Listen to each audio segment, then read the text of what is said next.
Si tu dénoues les liens de servitude, si tu libères ton frère enchaîné,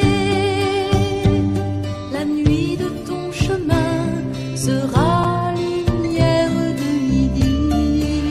Béninoises, Béninois, chers compatriotes, et surtout vous, autorités de l'éducation, à vos rangs et qualités divers, depuis le 29 septembre 2017, le gouvernement du Bénin a promulgué la loi numéro 2017-06 portant protection et promotion des droits des personnes handicapées dans notre pays. Une étape majeure que nous appelons de tout notre vœu reste à venir. La prise des décrets d'application pour permettre de rendre effectif le combat commun contre toute forme de discrimination envers les personnes handicapées.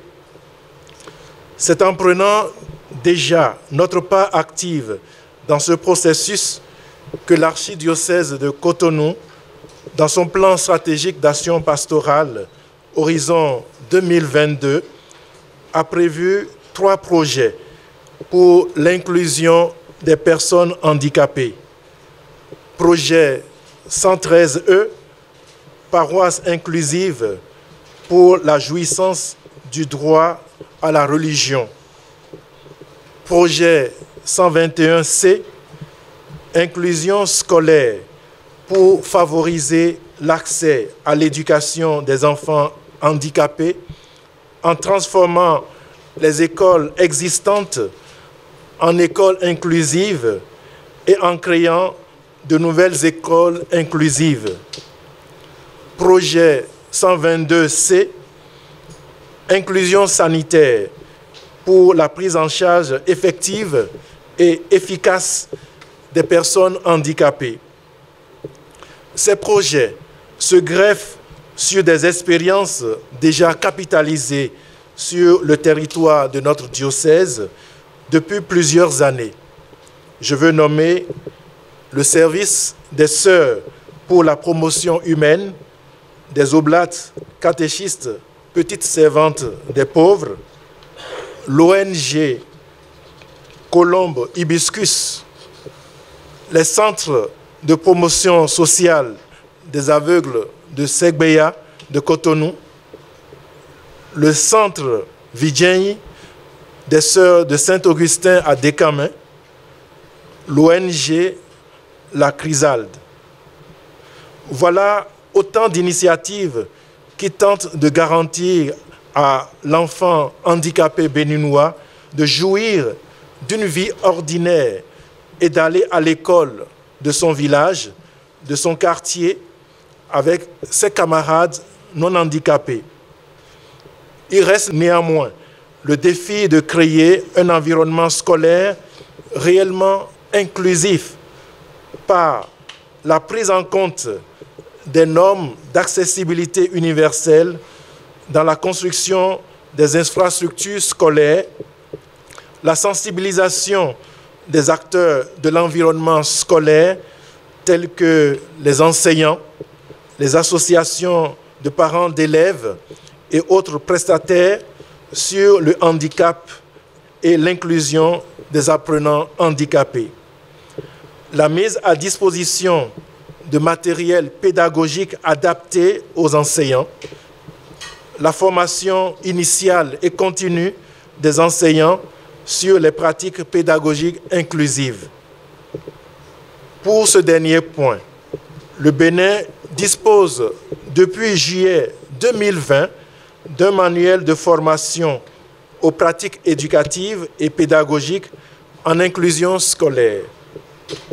Pour une réelle dynamique collective de prise en compte du handicap dans toutes les écoles, qu'elles soient publiques ou privées, sur tout le territoire national, je lance ce vibrant appel. Premièrement, que le manuel de formation aux pratiques éducatives et pédagogiques en inclusion scolaire soit introduit comme document de formation devant faire partie intégrante de la formation initiale des enseignants dans les écoles normales d'instituteurs. Deuxièmement, qu'une place formelle soit accordée aux dits manuels dans les curricula de formation dans nos écoles normales d'instituteurs. Troisièmement, que les enseignants de notre pays soient accompagnés dans l'utilisation de ce manuel afin d'être capables d'animer des classes ordinaires avec une approche inclusive. Quatrièmement, que toute disposition utile et efficace soit mise en place pour permettre à tous les enfants d'être impliqués dans l'apprentissage et de pleinement participer aux activités pédagogiques. Cinquièmement, que le système à innover autour de l'utilisation du manuel de formation soit performant au point d'inclure des effets susceptibles d'accroître progressivement le nombre d'inscriptions d'enfants handicapés dans nos écoles. Sixièmement, que le gouvernement apporte des appuis substantiels à toute action légale développée par les organisations de la société civile pour l'inclusion effective de toute personne handicapée. Une introduction du manuel dans les curricula de formation pour la formation initiale des enseignants sera conforme au programme d'action du gouvernement en son axe 5.2 et le plan sectoriel de l'éducation post-2015, actuellement en cours d'exécution. Vive l'école pour tous, je vous remercie.